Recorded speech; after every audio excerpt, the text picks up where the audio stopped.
Derrière la robe écarlate se cache une silhouette qui a façonné la France moderne. Son nom est devenu synonyme de pouvoir absolu, de raison d'État et d'intrigue impitoyable. Mais qui était vraiment l'homme que l'on nommait l'éminence rouge? D'où nous regardez-vous? N'hésitez pas à le dire en commentaire, cela nous fait toujours très plaisir. Ce genre d'histoire est publié chaque soir sur la chaîne. Pour ne manquer aucune vidéo, vous pouvez vous abonner. Et si celle-ci vous plaît, vous pouvez aussi laisser un like. Armand-Jean du Plessis de Richelieu. Un nom qui résonne à travers les siècles comme celui d'un architecte de l'absolutisme, un manipulateur de génie dont l'ombre s'étend sur le grand siècle. L'imaginaire collectif, nourri par les romans d'Alexandre Dumas, a figé son image, celle d'un tyran froid, opposé aux vaillants mousquetaires, un cerveau politique dont les machinations se tissaient dans le silence des palais. Pourtant, réduire cet homme d'État à sa caricature, c'est ignorer la complexité d'une époque violente et la naissance douloureuse d'une nation centralisée. Entre le mythe du despote et la réalité du serviteur de la couronne, se trouve un parcours fascinant, celui d'un homme à la santé fragile mais à la volonté de faire, qui a consacré sa vie à un seul et unique projet, la grandeur de la France et la suprématie de son roi. Ce voyage nous plonge au cœur des guerres de religion, des complots de la noblesse et des jeux de pouvoir européens, pour découvrir qui était véritablement le cardinal de Richelieu. L'histoire d'Armand-Jean du Plessis ne commence pas sous les ors du pouvoir, mais dans l'incertitude d'une noblesse poitevine de second rang, dont la fortune a été éprouvée par les guerres de religion. Né en 1885 à Paris, il est le troisième fils d'une lignée de militaires. Sa voie semble toute tracée, ce sera l'armée. Le destin, cependant, en décide autrement, tissant la première des nombreuses ironies de son existence. Le véritable héritage familial n'est pas un fief prospère, mais un évêché modeste et délabré, celui de Luçon, obtenu par sa famille en récompense des services rendus au roi Henri III.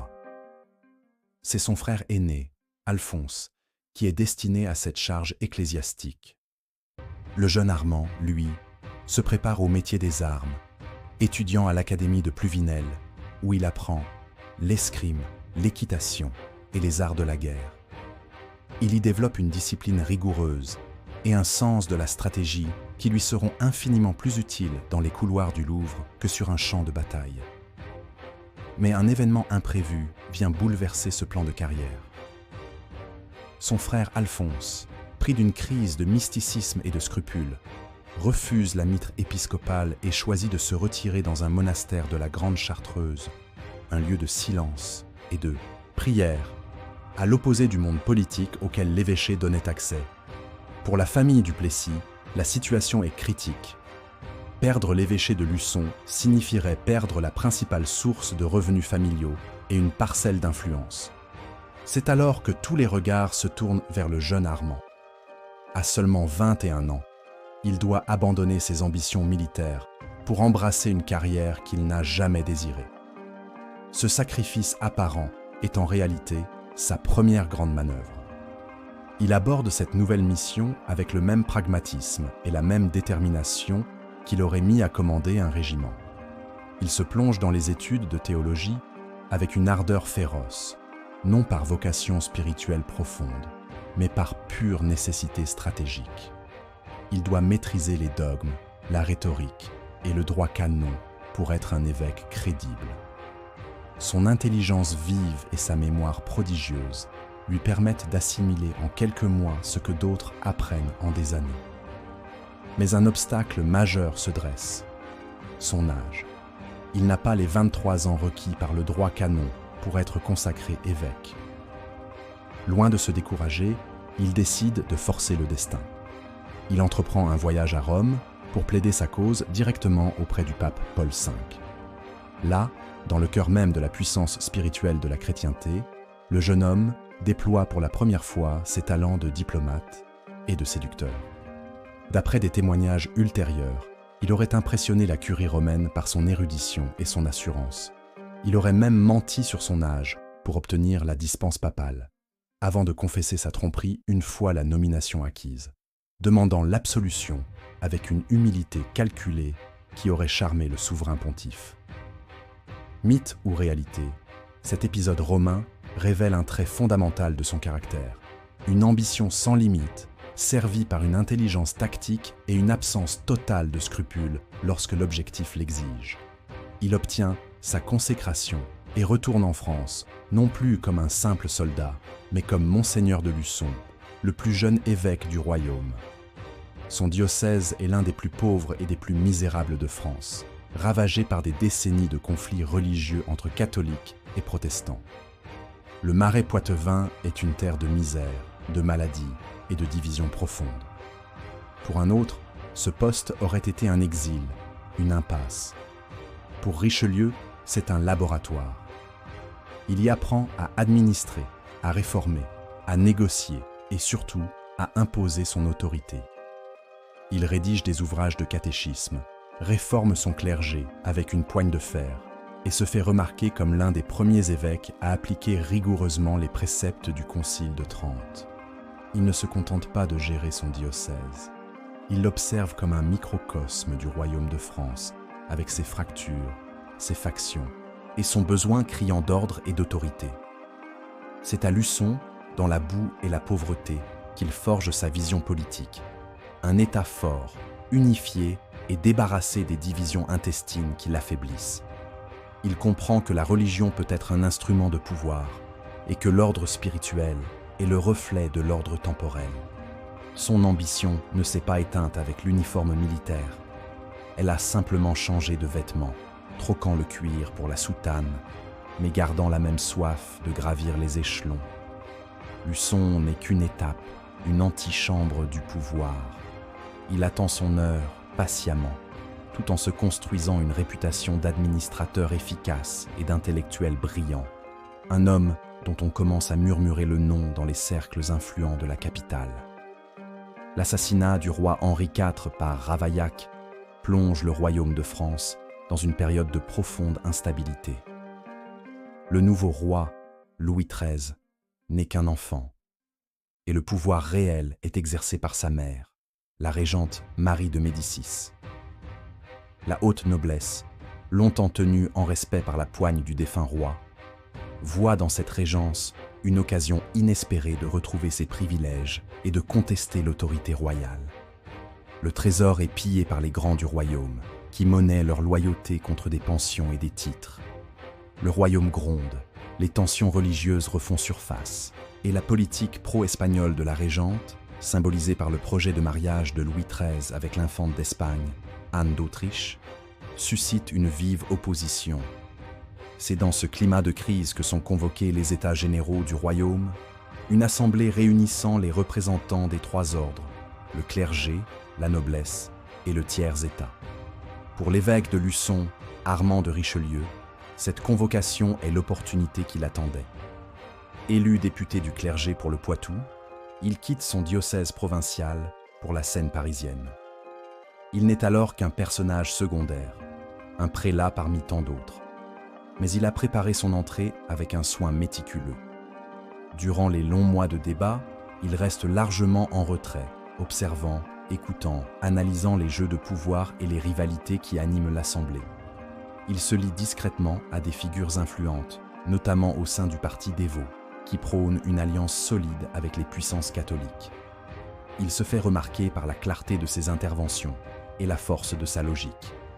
Alors que les États généraux s'enlisent dans des querelles de préséance et des revendications contradictoires, Richelieu se positionne comme un homme d'ordre, un défenseur de l'autorité monarchique contre les appétits féodaux. Son heure de gloire survient lors de la séance de clôture. C'est lui qui est choisi pour prononcer le discours de synthèse au nom du clergé. Devant la famille royale et toute la cour, il livre une performance magistrale.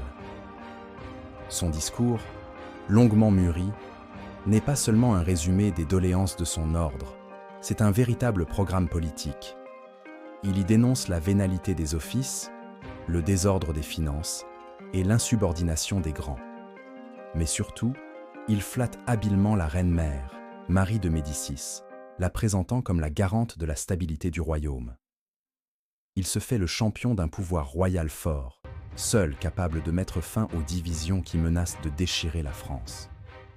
Sa parole est précise, son argumentation implacable, son éloquence captivante. Il ne crie pas, il convainc.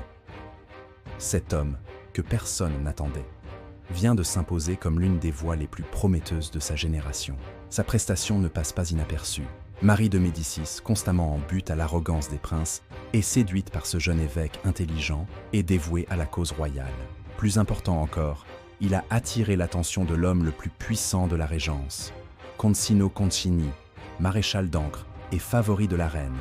Concini, un aventurier italien haï par la noblesse française et le peuple parisien, cherche à s'entourer de créatures loyales et compétentes. Il voit en Richelieu un esprit supérieur, capable de servir ses ambitions et celles de la reine. C'est ainsi que l'évêque de Luçon entre dans le cercle restreint du pouvoir. Il est d'abord nommé aumônier de la future reine, Anne d'Autriche, un poste d'observation privilégié. Puis, grâce à l'appui de Concini, il accède au Conseil du roi en tant que secrétaire d'État pour les affaires étrangères et la guerre. Le voilà enfin au cœur de la machine étatique. Il a réussi son pari. Passer de la périphérie au centre, de Luçon au Louvre. Cependant, il apprend vite que le pouvoir à la cour est un jeu précaire. Il est l'homme de Concini, et la haine qui entoure le favori italien rejaillit sur lui. Il doit naviguer avec une prudence extrême entre la loyauté affichée à la reine-mère et son favori, et la nécessité de ne pas s'aliéner le jeune roi Louis XIII, qui vit dans l'ombre de sa mère et supporte de plus en plus mal l'insolence de Concini. Richelieu comprend que son ascension est fragile, dépendante du sort d'un protecteur détesté et d'une régente dont l'autorité s'effrite.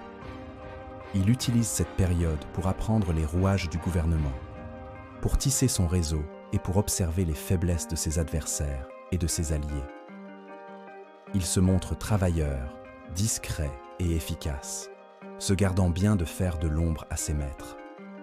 Il est un serviteur modèle, mais en coulisses, son esprit analyse et calcule.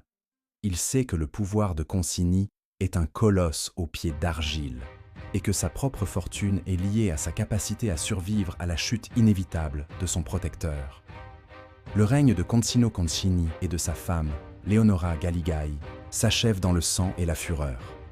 Le jeune roi Louis XIII, poussé par son propre favori, le duc de Luynes, décide de s'émanciper de la tutelle de sa mère et de son entourage italien. Un matin d'avril, sur le pont-levis du Louvre, Concini est assassiné par les gardes du roi sur ordre de ce dernier. C'est un coup d'État. La foule parisienne, qui exécrait le maréchal d'Ancre, se déchaîne, déterre son cadavre, le mutile et le brûle en place publique. Sa femme sera jugée pour sorcellerie et décapitée. Pour Richelieu, la chute est brutale et immédiate.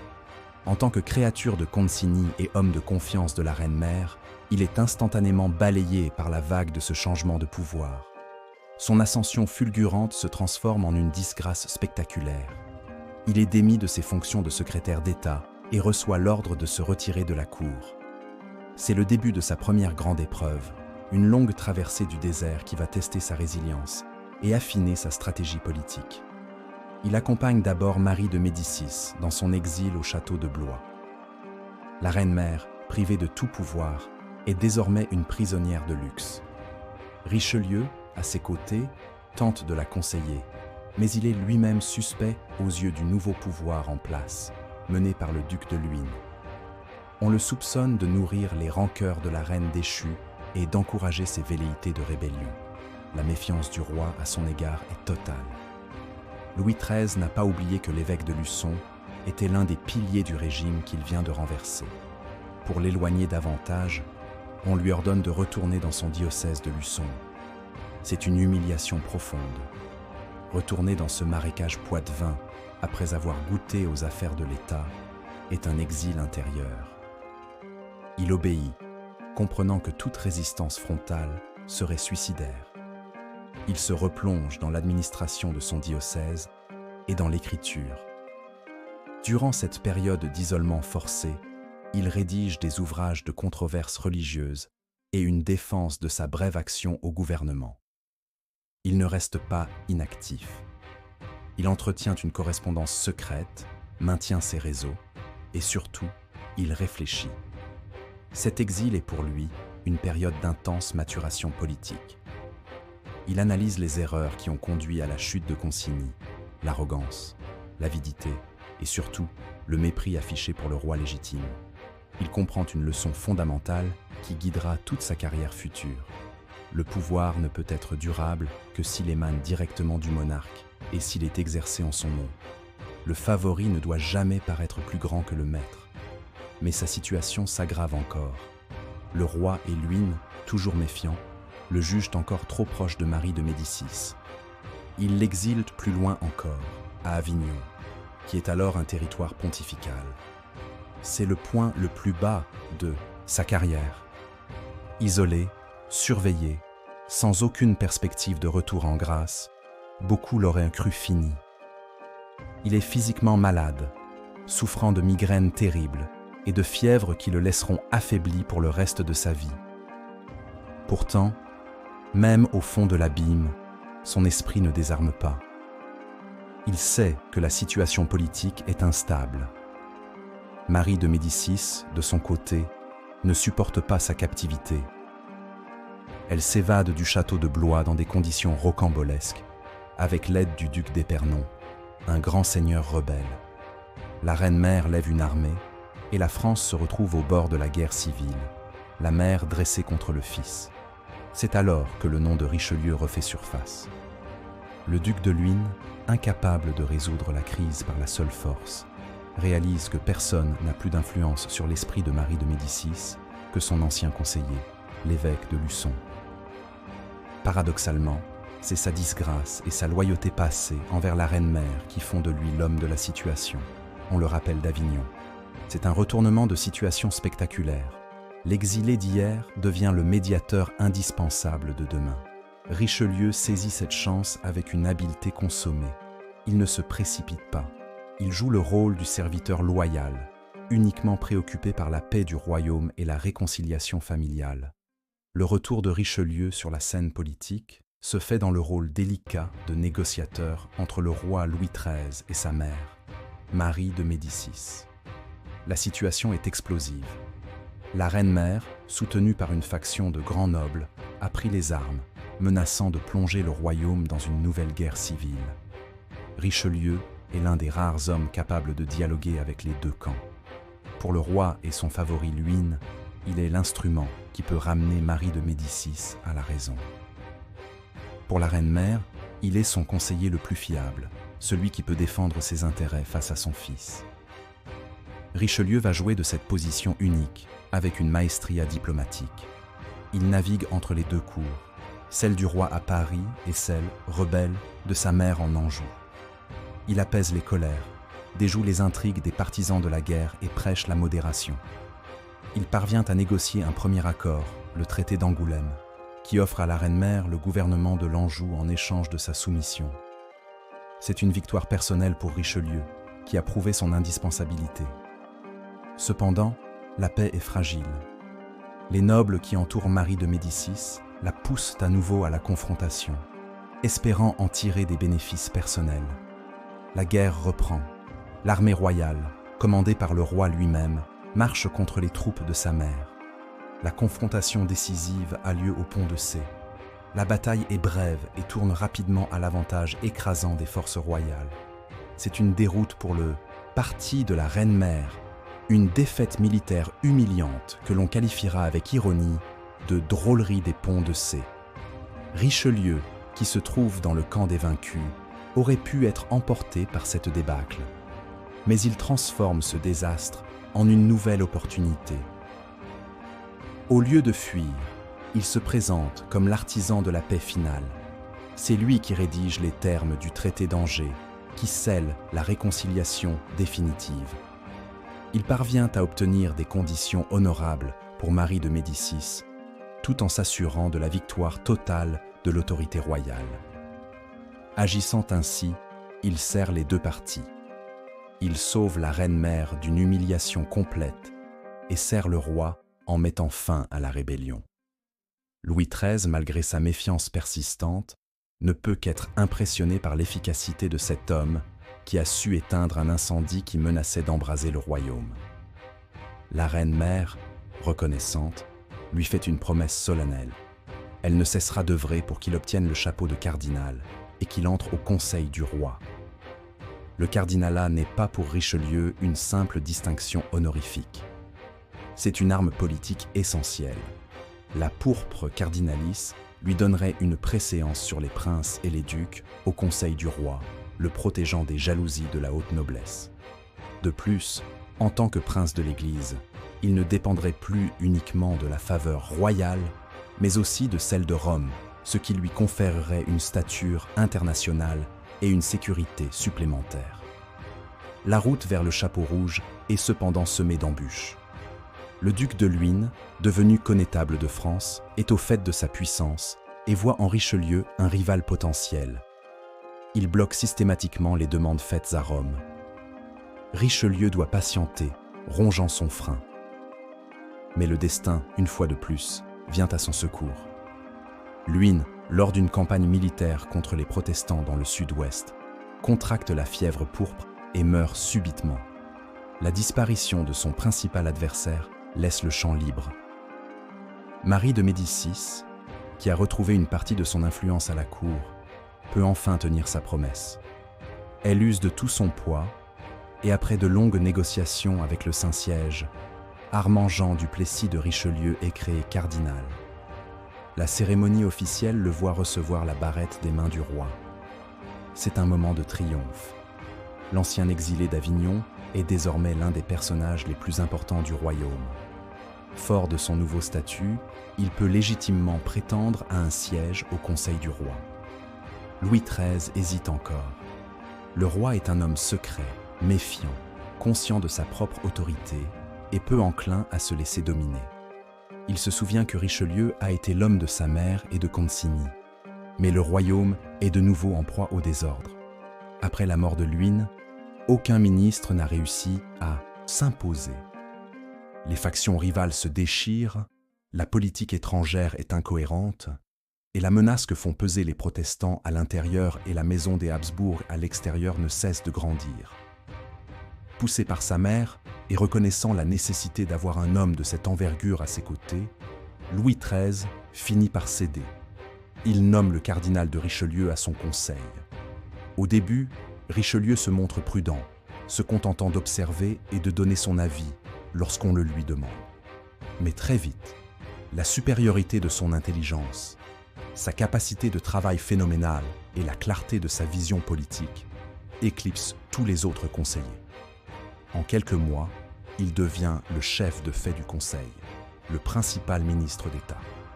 Le roi lui accorde sa confiance, non par affection, mais par pragmatisme. Il a trouvé l'instrument parfait pour réaliser sa propre ambition, celle d'un roi absolu régnant sur un royaume puissant et unifié. L'ascension est achevée. Le cardinal a atteint le sommet. Commence alors le véritable exercice du pouvoir.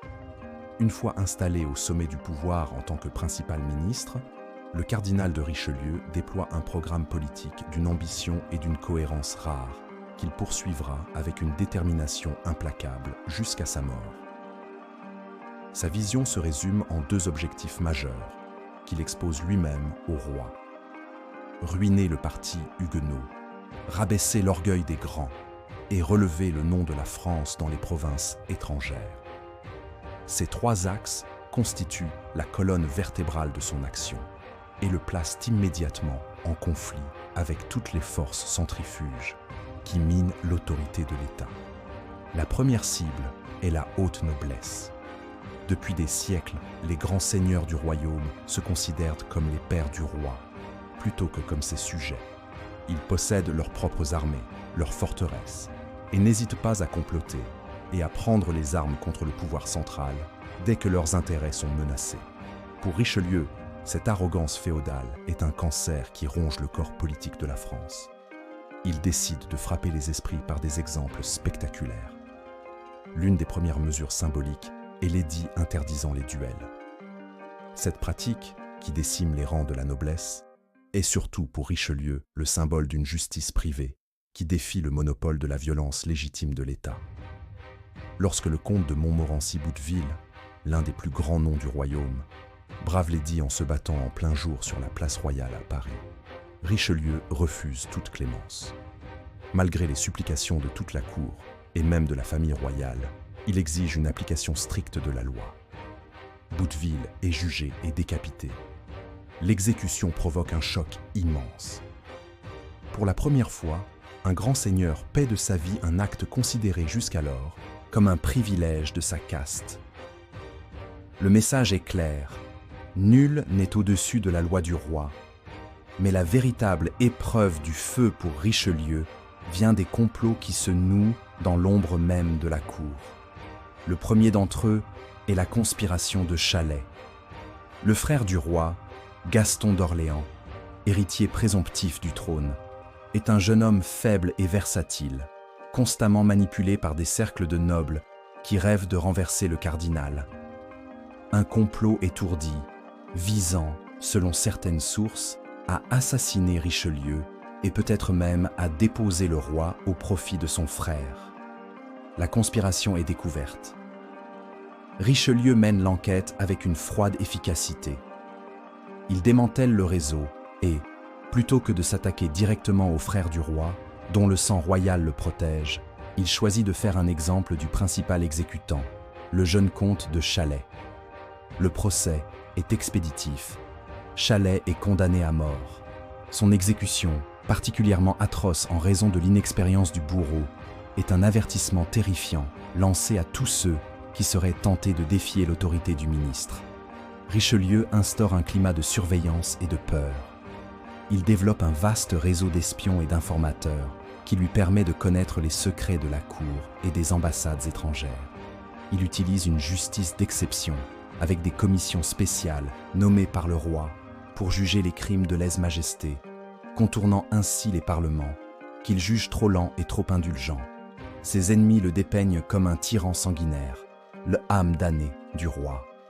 Mais pour Richelieu, cette sévérité n'est pas le fruit d'une cruauté personnelle. Elle relève d'un concept qu'il va théoriser et incarner, la raison d'État. Selon cette doctrine, le salut et la pérennité de l'État priment sur toutes les autres considérations, qu'elles soient morales, religieuses ou personnelles. La violence, si elle est nécessaire pour préserver l'ordre public et l'autorité du souverain, devient légitime. C'est une rupture fondamentale avec la pensée politique médiévale. Le ministre n'est plus seulement le conseiller du roi, il est le serviteur d'une entité abstraite, l'État, dont il doit assurer la survie par tous les moyens. Cette doctrine lui permet de justifier ses actions les plus dures, l'emprisonnement de ses adversaires, la confiscation de leurs biens et les exécutions. Parallèlement à cette politique de répression, il entreprend de démanteler le pouvoir militaire de la noblesse en ordonnant la destruction des murailles et des châteaux forts qui ne sont pas essentiels à la défense des frontières du royaume. Des centaines de forteresses, symboles de l'insoumission féodale, sont ainsi rasées. C'est un acte matériel et symbolique d'une portée immense qui redessine le paysage français et affirme la suprématie de l'artillerie royale sur les ambitions seigneuriales. L'homme qui se dessine n'est pas seulement un intrigant de cour, mais un véritable théoricien du pouvoir, un bâtisseur d'État qui utilise la peur comme un outil de gouvernement. Il est convaincu que la faiblesse du pouvoir central conduit inévitablement à l'anarchie et à la guerre civile, des maux bien pires que la rigueur d'un gouvernement autoritaire. Sa politique de consolidation du pouvoir royal n'est cependant pas achevée. Il lui reste à soumettre la deuxième grande force qui défie l'unité du royaume, le parti protestant. Le second grand défi à l'autorité de l'État, après l'orgueil des grands, est l'existence d'un État dans l'État, le parti huguenot. L'édit de Nantes, promulgué par Henri IV, avait accordé aux protestants français la liberté de culte, mais aussi des privilèges politiques et militaires considérables, notamment le droit de posséder une centaine de places de sûreté, des villes fortifiées avec leurs propres garnisons. Pour Richelieu, cette situation est intolérable. Il ne s'agit pas, dans son esprit, d'une persécution religieuse. Le cardinal, sur le plan théologique, est un modéré, loin du fanatisme de certains dévots. Son objectif est purement politique. Il ne peut y avoir dans le royaume d'autres forces armées que celle du roi. La puissance protestante, avec ses assemblées politiques, ses chefs militaires et ses alliances potentielles avec les ennemis de la France, notamment l'Angleterre protestante, représente une menace permanente pour l'unité nationale. Le point de friction devient rapidement la plus puissante de ces places de sûreté. La Rochelle. Ce grand port sur l'Atlantique est une ville riche, fière de son autonomie, et une tête de pont potentielle pour une intervention anglaise sur le continent. Lorsque les tensions montent entre le gouvernement royal et les Rochelais, ces derniers appellent à l'aide le roi d'Angleterre, Charles Ier, qui envoie une flotte considérable commandée par son favori, le duc de Buckingham. L'intervention anglaise transforme une affaire intérieure française en une crise internationale. Pour Richelieu, l'épreuve de force est inévitable et doit être totale. Il convainc Louis XIII de mettre le siège devant La Rochelle. Ce n'est pas une simple opération militaire. C'est le chantier le plus colossal du règne, le symbole de la volonté de l'État de ne tolérer aucune dissidence. Richelieu prend personnellement la direction des opérations. Il n'est pas un militaire de formation, mais il se révèle être un organisateur et un stratège de premier ordre. Il supervise la logistique d'une armée de plus de 30 000 hommes, fait creuser des kilomètres de tranchées et installer des dizaines de forts pour encercler la ville par la terre. Mais le véritable défi vient de la mer. Tant que le port de La Rochelle reste ouvert, la ville peut être ravitaillée par la flotte anglaise. Buckingham tente un débarquement sur l'île de Ré, mais il est repoussé par les troupes françaises. C'est alors que Richelieu conçoit un projet d'une audace inouïe, digne des ingénieurs romains, la construction d'une immense digue pour fermer complètement l'accès au port. Longue de près de 1500 mètres et haute de 20, cette structure monumentale, armée de canons, est une prouesse technique qui stupéfie l'Europe entière. Le cardinal, vêtu d'une cuirasse par-dessus sa soutane, est sur le terrain, dirigeant les travaux, haranguant les soldats, bravant les tempêtes et les tirs ennemis. Il se montre chef de guerre, ingénieur et administrateur.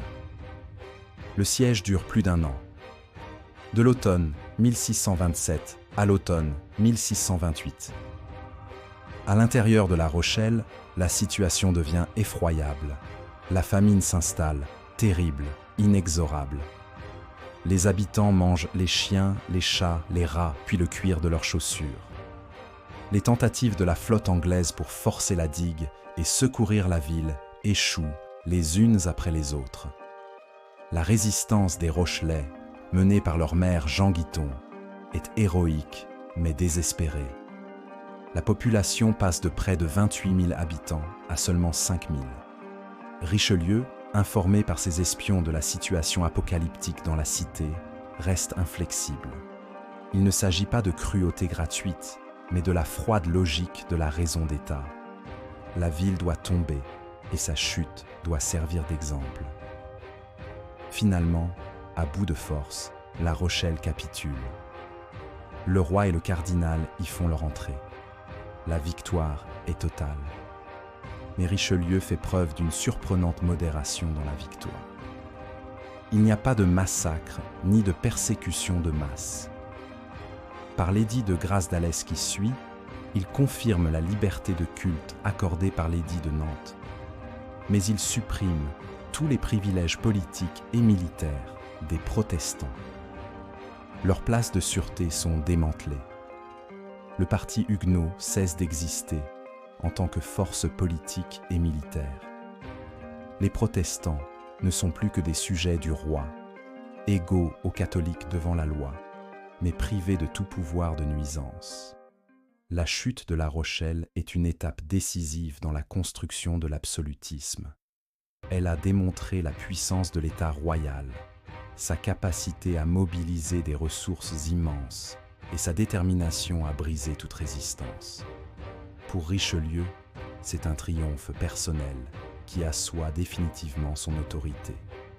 Il a ruiné le parti huguenot, comme il l'avait promis. Mais alors qu'il est au sommet de sa gloire, une nouvelle tempête se prépare, non pas sur un champ de bataille, mais dans les couloirs feutrés du palais du Luxembourg. La victoire de La Rochelle a renforcé l'autorité de Richelieu, mais elle a aussi cristallisé les haines contre lui. Une puissante cabale se forme à la cour, unissant tous les mécontents, les grands nobles humiliés, les partisans d'une politique ultra-catholique, et surtout la reine-mère, Marie de Médicis. Celle qui fut la protectrice du cardinal est devenue sa plus farouche ennemie. Leurs visions politiques sont désormais irréconciliables. Marie de Médicis, soutenue par le parti dévot, prône une alliance avec l'Espagne catholique des Habsbourg et une politique de fermeté contre les protestants, tant à l'intérieur qu'à l'extérieur. Richelieu, au contraire, voit dans la maison des Habsbourg, qui encerclent la France de l'Espagne, aux Pays-Bas, en passant par l'Empire germanique, la principale menace pour le royaume. Pour lui, l'intérêt national commande de s'allier, si nécessaire, avec les puissances protestantes pour briser cet étau. La guerre de succession de Mantoue, en Italie, met le feu aux poudres. Richelieu engage la France dans ce conflit contre les intérêts espagnols, provoquant la fureur de la reine-mère et de son entourage. La tension atteint son paroxysme lors d'une journée qui restera dans l'histoire sous le nom de Journée des dupes. Ce jour-là, au palais du Luxembourg, la résidence de Marie de Médicis, l'affrontement est direct. La reine-mère convoque son fils, le roi Louis XIII, et en présence de son autre protégé, le garde des Sceaux Michel de Marillac, elle se livre à une attaque d'une violence inouïe contre le cardinal. Elle l'accuse de tous les maux, de trahison, d'ingratitude, de mener le royaume à sa perte. Elle met le roi au pied du mur, lui demandant de choisir entre sa mère et son ministre. Louis XIII, homme au caractère complexe, profondément attaché à sa mère, mais aussi conscient de la valeur de Richelieu, est visiblement ébranlé. Il tente de temporiser, mais Marie de Médicis exige le renvoi immédiat du cardinal. Richelieu, sentant le danger, tente de s'introduire dans la chambre pour se défendre, mais il trouve les portes verrouillées. C'est le signe de sa chute imminente. Usant d'un passage dérobé, il parvient finalement à entrer. Il se jette aux genoux de la reine, en larmes, implorant son pardon. Mais Marie de Médicis est inflexible. Elle le chasse avec mépris. Le roi, blême et silencieux, quitte la scène sans un mot et se retire dans son château de Versailles. Alors un simple relais de chasse. Pour tous les observateurs de la cour, l'affaire est entendue. Le cardinal est fini. La nouvelle de sa disgrâce se répand comme une traînée de poudre dans Paris. Les courtisans se précipitent au palais du Luxembourg pour féliciter la reine-mère et les frères Marillac, qui se voient déjà maîtres du gouvernement. C'est une explosion de joie pour les ennemis du cardinal, qui se partagent déjà les dépouilles du pouvoir. Richelieu, de son côté, est anéanti. Il rentre à son hôtel, brûle une partie de ses papiers et prépare sa fuite. Il croit sa carrière terminée et craint pour sa vie. C'est à ce moment précis que se produit le coup de théâtre. À Versailles, Louis XIII a eu le temps de réfléchir. Loin de la pression maternelle, il analyse la situation avec la froideur qui le caractérise. Renverser Richelieu, c'est céder aux grands, c'est adopter la politique pro-espagnole de sa mère. C'est renoncer à la grandeur de la France telle que son ministre l'a définie. C'est au fond renoncer à sa propre autorité. Il fait alors son choix. il convoque Richelieu à Versailles. Le cardinal, qui s'attendait à recevoir un ordre d'exil, fait le voyage dans l'angoisse. Lorsqu'il arrive, le roi l'accueille et lui renouvelle sa confiance en une phrase restée célèbre. « Continuez à me servir comme vous l'avez fait, et je vous soutiendrai contre tous ceux qui ont juré votre perte. » La situation est retournée. Ceux qui se croyaient vainqueurs le matin sont les dupes du soir. La vengeance de Richelieu, désormais assurée du soutien inconditionnel du roi, est terrible et immédiate. Le garde des Sceaux, Michel de Marillac, est arrêté et mourra en prison. Son frère, le maréchal de Marillac, commandant de l'armée d'Italie, est accusé de malversation, jugé par une commission aux ordres et décapité. La reine-mère, Marie de Médicis, est contrainte à l'exil. Elle ne reverra jamais la France et mourra des années plus tard dans la pauvreté à Cologne. Gaston d'Orléans, le frère du roi, s'enfuit à l'étranger pour échapper aux conséquences de son implication. La journée des dupes est bien plus qu'une simple intrigue de palais. C'est un tournant majeur. Elle marque la victoire définitive de la vision politique de Richelieu sur toutes les autres. Elle scelle l'alliance indéfectible entre le roi et son ministre, formant un duo au pouvoir quasi absolu. Désormais, plus personne n'osera s'opposer frontalement au cardinal. Il a les mains totalement libres pour mener à bien le dernier volet de son programme. L'affirmation de la puissance française sur la scène européenne. Ayant consolidé le pouvoir royal à l'intérieur du royaume, Richelieu se tourne vers un autre champ de bataille, plus silencieux mais tout aussi crucial, celui de l'information, de l'espionnage et de la propagande. Il a compris, bien avant beaucoup d'autres, que la maîtrise de l'opinion et du secret est une condition essentielle de la puissance de l'État. Il met en place un système de renseignement d'une efficacité redoutable, qui s'étend sur toute l'Europe. Son bras droit dans cette guerre de l'ombre est un personnage aussi fascinant que mystérieux. Le père Joseph, un moine capucin surnommé l'Éminence grise, en opposition à l'Éminence rouge du cardinal. François Leclerc du Tremblay, de son vrai nom, est un mystique fervent, rêvant d'une nouvelle croisade contre les Turcs, mais aussi un diplomate et un chef espion d'un pragmatisme glacial. Il est le confident, le conseiller et l'agent secret de Richelieu. Il dirige un réseau de moines, de diplomates et d'agents qui parcourent le continent, recueillant des informations, négociant des traités secrets et semant la discorde chez les ennemis de la France. Le duo qu'il forme avec Richelieu est l'un des plus efficaces de l'histoire. Richelieu, de son côté, systématise la surveillance intérieure. Il crée ce que l'on appellera plus tard le cabinet noir, un service chargé d'intercepter, d'ouvrir et de lire la correspondance des personnages importants, qu'ils soient français ou étrangers. Les lettres sont ouvertes grâce à des techniques sophistiquées, copiées, puis refermées avec des sceaux contrefaits pour que le destinataire ne se doute de rien. Aucune conversation privée, aucun complot ne semble pouvoir échapper à l'oreille du cardinal. Cette surveillance généralisée installe un climat de paranoïa à la cour, où chacun se méfie de son voisin. Mais elle permet surtout à Richelieu de déjouer de nombreuses conspirations avant même qu'elles ne puissent se développer. Mais le cardinal ne se contente pas de collecter de l'information. Il cherche aussi à la façonner. Il est l'un des premiers hommes d'État à comprendre l'importance de la propagande pour justifier sa politique et rallier l'opinion publique, ou du moins celle qui compte. Il s'entoure d'une armée de publicistes, d'écrivains et de pamphlétaires chargés de défendre l'action du gouvernement. Il subventionne la création du premier grand périodique français, la Gazette, fondée par Théophraste Renaudot. Cet hebdomadaire, qui bénéficie d'un privilège royal, devient l'organe officieux du pouvoir. Il publie des nouvelles de France et de l'étranger, mais toujours présentées sous un angle favorable à la politique du cardinal. Les victoires militaires sont magnifiées, les défaites minimisées, les décisions du gouvernement justifiées par de longs articles.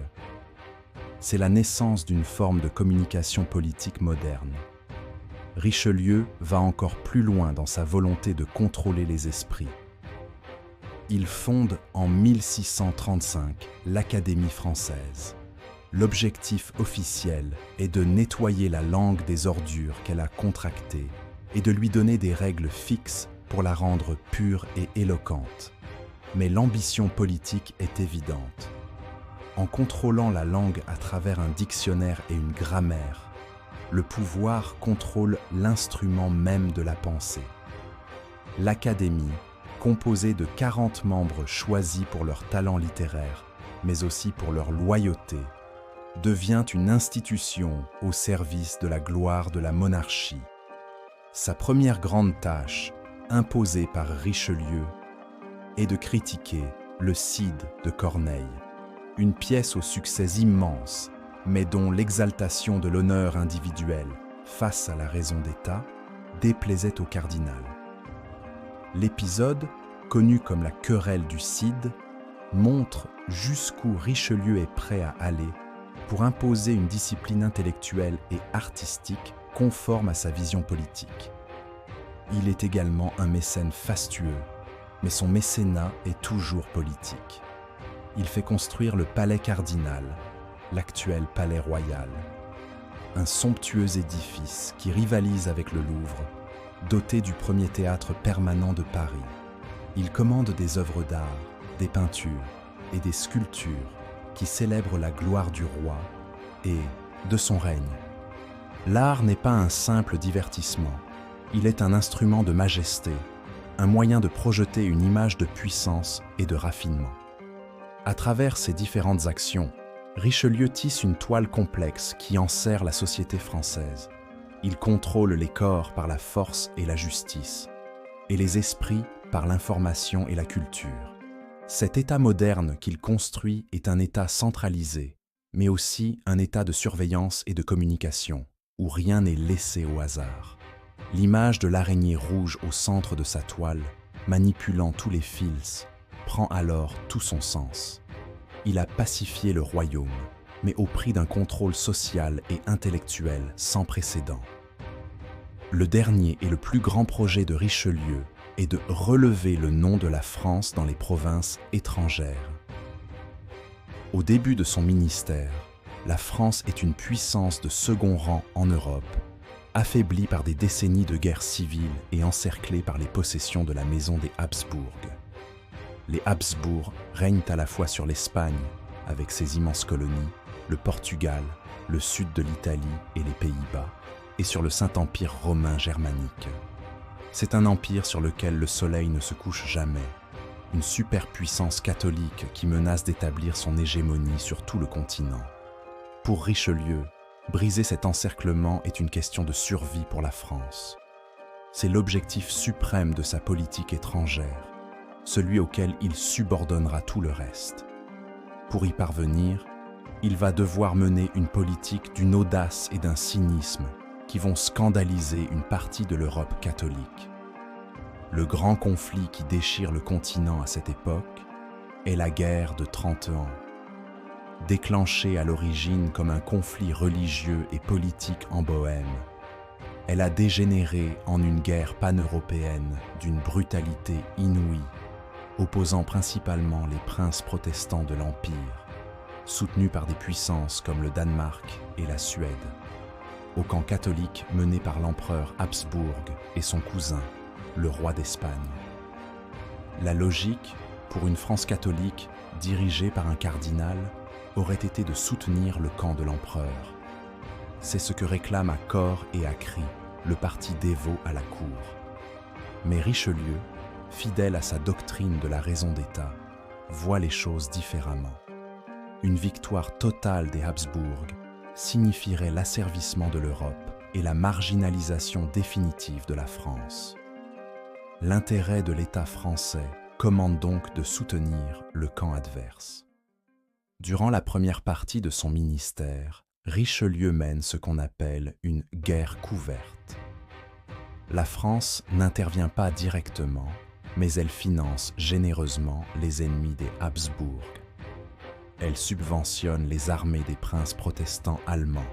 Elle signe un traité audacieux avec le roi de Suède, Gustave Adolphe, un génie militaire luthérien, lui fournissant l'argent nécessaire pour mener sa campagne spectaculaire en Allemagne.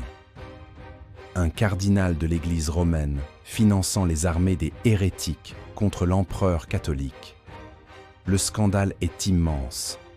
Richelieu est accusé de trahison envers sa foi, mais il reste imperturbable. Pour lui, le salut de la France passe avant celui de la catholicité. Il justifie sa politique en expliquant qu'il ne s'agit pas d'une guerre de religion, mais d'une guerre contre l'ambition démesurée d'une maison princière qui menace la liberté de tous les États européens, y compris ceux du pape. C'est la naissance d'une diplomatie moderne, fondée sur l'équilibre des puissances plutôt que sur les affinités religieuses. Cependant, la défaite et la mort de Gustave Adolphe à la bataille de Lutzen, suivie de la victoire écrasante des armées impériales et espagnoles à Nördlingen, changent la donne. Les alliés protestants de la France sont au bord de l'effondrement. La politique de guerre couverte ne suffit plus. Richelieu sait que le moment est venu pour la France d'entrer directement dans le conflit. En 1635, il déclare officiellement la guerre à l'Espagne. C'est le début de la guerre ouverte. Les premières années sont désastreuses pour la France. Ses armées sont mal préparées, ses généraux incompétents. En 1636, l'année terrible, les troupes espagnoles franchissent la frontière nord, prennent la place forte de Corbie et menacent directement Paris. La panique s'empare de la capitale. Beaucoup conseillent au roi de fuir. C'est Richelieu qui, une fois de plus, sauve la situation. Alors que tout semble perdu, il fait preuve d'un sang-froid et d'une énergie extraordinaire. Il parcourt les rues de Paris, rassure la population, mobilise toutes les ressources, lève de nouvelles troupes et organise la contre-offensive. Le roi, à ses côtés, montre un courage exemplaire. La menace est finalement repoussée et Corbie est reprise. Cet épisode a été une leçon. Richelieu entreprend une réforme en profondeur de l'appareil militaire français. Il développe la marine, créant des flottes puissantes en Atlantique et en Méditerranée pour concurrencer l'Espagne. Il augmente considérablement les effectifs de l'armée de terre et rationalise son administration. Pour financer cet effort de guerre colossal, il doit augmenter massivement les impôts, notamment la taille, qui pèse principalement sur les paysans. Cette pression fiscale écrasante provoque de nombreuses révoltes populaires dans tout le royaume, comme celle des Croquants ou des Nu-Pieds en Normandie. Ces révoltes sont matées avec une brutalité extrême. La raison d'État exige des sacrifices, et c'est le peuple qui paie le prix le plus lourd de la politique de grandeur du cardinal. Lentement, la situation militaire se retourne en faveur de la France et de ses alliés. La guerre s'éternise, dévastant l'Allemagne, mais l'épuisement gagne le camp des Habsbourg. Richelieu ne verra pas la fin de ce conflit, qui ne s'achèvera qu'avec les traités de Westphalie, plusieurs années après sa mort. Mais c'est bien sa vision qui triomphera. Ces traités consacreront l'affaiblissement durable de la maison d'Autriche, l'émiettement politique de l'Empire germanique et surtout l'émergence de la France comme la puissance arbitrale et dominante du continent européen. Le cardinal-duc a sacrifié le bien-être de toute une génération de Français sur l'autel de la grandeur de l'État, mais il a jeté les bases de l'hégémonie française du grand siècle. Les dernières années de la vie de Richelieu sont un combat permanent contre la maladie et les complots. Son corps, frêle depuis sa jeunesse, est usé par des décennies de travail acharné et de stress constant. Il souffre de fièvre, de tuberculose, d'hémorroïdes suppurantes qui le font souffrir le martyre, et d'un abcès au bras qui l'oblige parfois à travailler alité. Il est devenu un homme pâle et décharné, dont seule la volonté de faire semble le maintenir en vie. Pourtant, malgré son état physique déplorable, sa vigilance ne faiblit jamais. L'ultime conspiration de son ministère est peut-être la plus dangereuse, car elle naît dans l'intimité même du roi. Louis XIII, qui n'a jamais éprouvé d'affection pour son ministre, s'est pris d'amitié pour un jeune et séduisant gentilhomme, le marquis de Cinq-Mars. Le roi le comble d'honneur et en fait son favori. Cinq-Mars, poussé par l'ambition et détestant l'emprise du cardinal, se laisse entraîner dans un complot de grande envergure. Il s'allie avec le frère du roi, Gaston d'Orléans, et le duc de Bouillon pour renverser Richelieu. Mais le jeune marquis va plus loin.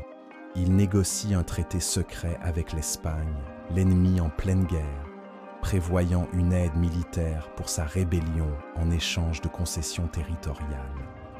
C'est un acte de haute trahison. Richelieu, bien qu'affaibli et éloigné de la cour, sent que quelque chose se trame. Son réseau d'espionnage fonctionne toujours à plein régime. Il finit par obtenir une copie du traité secret, signé avec l'ennemi espagnol. C'est la preuve accablante dont il avait besoin. Alors qu'il est transporté sur une litière, mourant, il organise la répression depuis son lit de douleur. Il fait parvenir la preuve de la trahison au roi. Louis XIII, partagé entre son affection pour son jeune favori et son devoir de souverain, est anéanti par la découverte de la trahison. Mais le sens de l'État, que Richelieu lui a inculqué pendant 20 ans, l'emporte. Il abandonne son ami. Cinq-Mars et son complice, François-Auguste de Thou, sont arrêtés, jugés et décapités à Lyon. Gaston d'Orléans, une fois de plus, sauve sa tête en dénonçant ses complices et en s'humiliant devant son frère. Ce dernier complot a épuisé les dernières forces du cardinal. Il sent sa fin venir.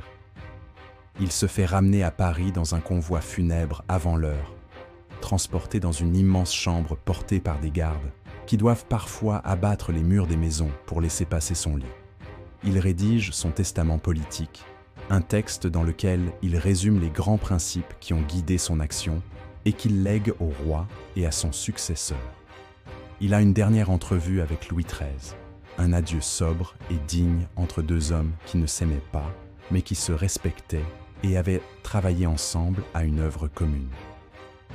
Lorsque son confesseur lui demande s'il pardonne à ses ennemis, il aurait eu cette réponse terrible et révélatrice de sa conception du pouvoir. « Je n'en ai jamais eu d'autre que ceux de l'État. » Il s'éteint en décembre 1642, à l'âge de 57 ans. Le roi, son maître, ne lui survivra que quelques mois. La nouvelle de sa mort est accueillie par des feux de joie dans tout Paris.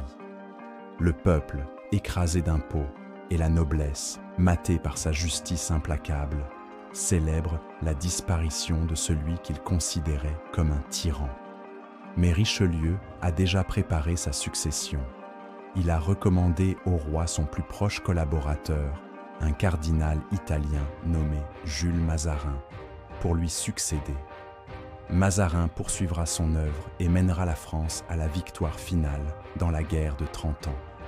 L'héritage de Richelieu est immense et paradoxal. Il laisse un État centralisé, une administration plus efficace, une armée et une marine renforcées et une France en passe de devenir la première puissance européenne. Il a jeté les bases de l'absolutisme triomphant de Louis XIV, mais il laisse aussi le souvenir d'un règne de fer, d'une justice expéditive et d'une pression fiscale insupportable pour les plus humbles. Gardien de l'État ou cerveau des intrigues, il fut indissociablement les deux. Il a utilisé les intrigues de cour l'espionnage et la violence d'État comme des instruments au service d'une seule et unique cause, la grandeur et la pérennité d'un royaume de France unifié et souverain. L'homme rouge a consacré sa vie à construire un État impersonnel et tout-puissant, une entité qui le transcendait lui-même et pour laquelle aucun sacrifice, ni le sien ni celui des autres, n'était trop grand. L'éminence rouge a ainsi sculpté la France moderne dans le marbre de la raison d'État, laissant un héritage de puissance et de centralisation qui a survécu au siècle.